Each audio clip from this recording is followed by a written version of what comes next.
আসসালামু আলাইকুম, কেমন আছো আপনারা সবাই? আশা করি আপনারা সবাই ভালো আছেন, সুস্থ আছেন। আমি অনেক ভালো আছি, সুস্থ আছি। আজকে আমি আপনাদেরকে দেখাবো এই আমার যে খামারটা আছে, কবুতর খামার। তো অনেকদিন হলে ইচ্ছা যে কবুতরের মাংস খাবো। তা আসলে মাংস আমি সাধারণত গরুর মাংস বেশি খাই সাধারণত। তা আজকে কবুতর মাংস খেতে খুব ইচ্ছা হচ্ছে। তা আমার খামার থেকে 3টা কবুতর নিব, সেই 3টা কবুতর নিয়ে রান্না করে খাবো। কবুতর মাংস রান্না করতে কি কি রেসিপি লাগে সেটা তো আমি আপনাদের ভিডিওর মাধ্যমে দেখাবো। আশা করি আমার ভিডিও দেখে আপনারা কবুতর মাংস রান্না করবেন। আশা করি কবুতর মাংস এতটা স্বাদ হবে যা বলেও শেষ করা যাবে না। প্রথমে আমি খাঁচাটা নিচ্ছি, খাঁচাটা নিয়ে কবুতরটা ধরবো। এটা হলো আমার খাঁচা, এই খাঁচাটাই এটা হলো আমার খাঁচা। এই খাঁচার ভিতর কবুতরটা ধরে তো আমি কবুতর ধরবো। এখন কবুতর ধরার জন্য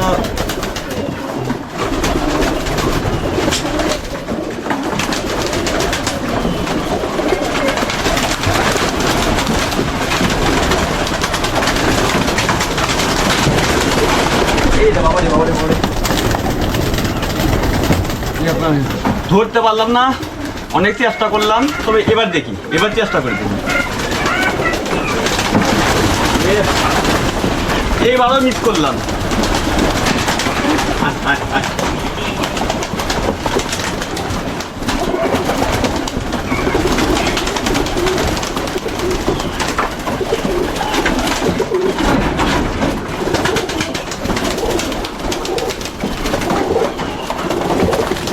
অনেক অনেক কষ্টে এই কবুতরটা ধরলাম। আমি আমার খাতার ভিতরে রাখবো এই কবুতরটা।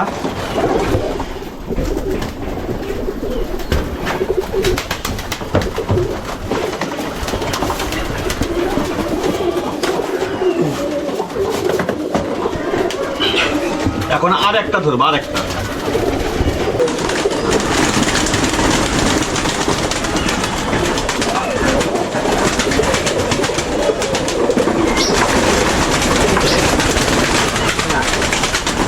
যাই হোক, অনেক কষ্টে আরেকটা কবিতা ধরলাম, 2টা হলো।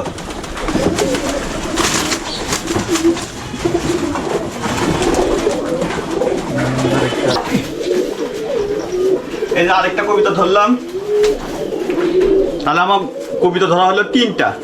এখন এগুলি আমি রান্না করব, রান্না করে খাবো। তো আপনারা দেখতে পাচ্ছেন এই খাঁচার ভিতর 3টা কবিতর আছে। এই 3টা কবিতর আমি এখন অনেক কষ্ট ধরেছি। এখন এগুলো রান্না করব, রান্না করে খাবো। জবাই করার জন্য আমি একটু প্রস্তুতি নিচ্ছি, তাই এখন কবিতরটা জবাই করে রান্না করব, রান্না করে আমি কবিতরটা খাবো। তা আপনারা দেখতে পাচ্ছেন যে কবিতর এখন জবাই করার জন্য প্রস্তুতি নিচ্ছি আমরা। তো আপনারা দেখতে পাচ্ছেন এটা পানি গরম, প্রচণ্ড পানি গরম। এখানে কবুতরগুলো আমি এখানে পানির ভিতরে রাখবো।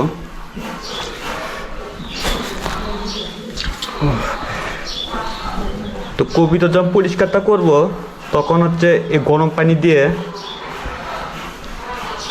তো পানির ভিতর আমি রেখে দিলাম। আসলে গরম পানির ভিতর রাখার উদ্দেশ্যটা হলো কবিতরের ভিতর যেগুলো জীবাণুগুলো আছে সেই জীবাণুগুলো মারা যাবে, এবং এই কবিতরের যেগুলো পশম আছে সেই পশমগুলো তুলতে আমার একটু সহজ হবে। কবুতরটা পরিষ্কার করছে, দেখতে পাচ্ছেন গরম পানি রাখছি।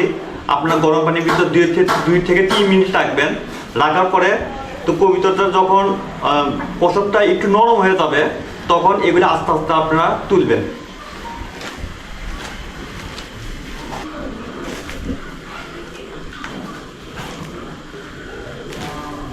তো আমি কবুতরটা কাটবো, কিভাবে কাটতে হয় সেটা আমি আপনাদের দেখাচ্ছি।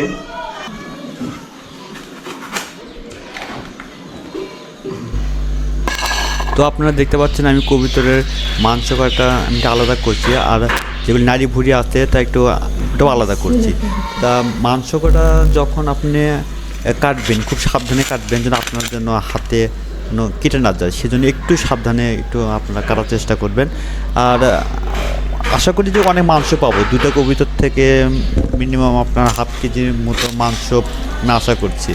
তা দেখি কাটার পরে কি হয়, তাহলে হয়তো আমি আপনাদেরকে দেখাবো পুরো এই মাংসটা।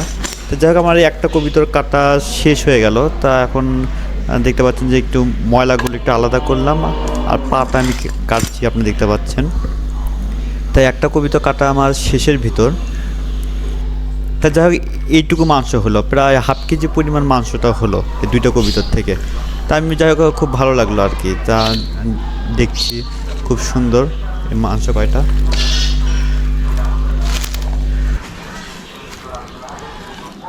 তো মাংস কাটা শেষ, এখন হাফ কেজি বেশি হবে। যাক আলহামদুলিল্লাহ, হাফ কেজি অনেক বেশি হবে।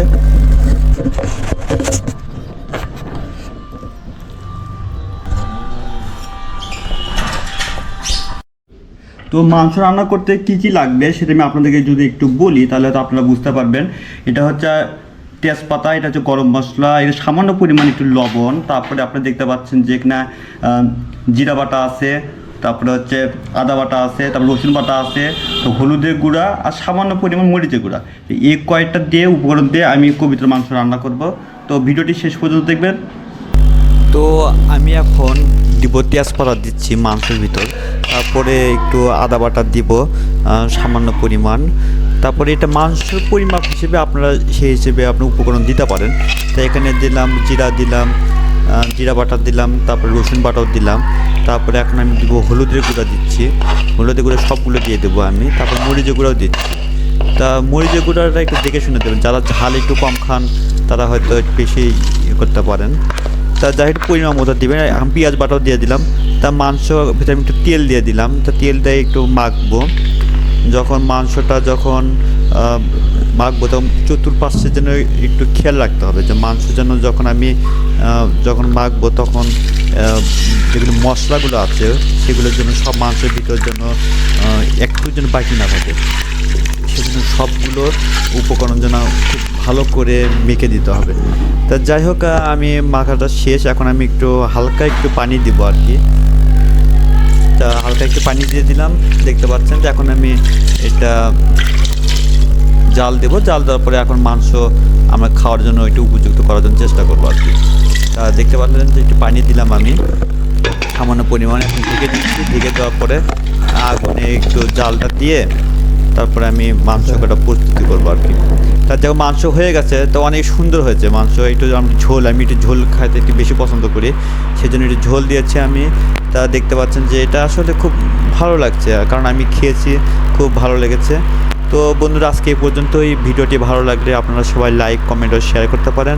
আপনি যদি আমার চ্যানেলে নতুন হয়ে থাকেন অবশ্যই আমার চ্যানেলটি একটু সাবস্ক্রাইব করবেন। আর আপনি যদি এরপর কোন রেসিপিটা আমার দেখতে চান সেটা আমার কমেন্টে জানাতে পারেন। ধন্যবাদ সবাইকে। আসসালামু আলাইকুম।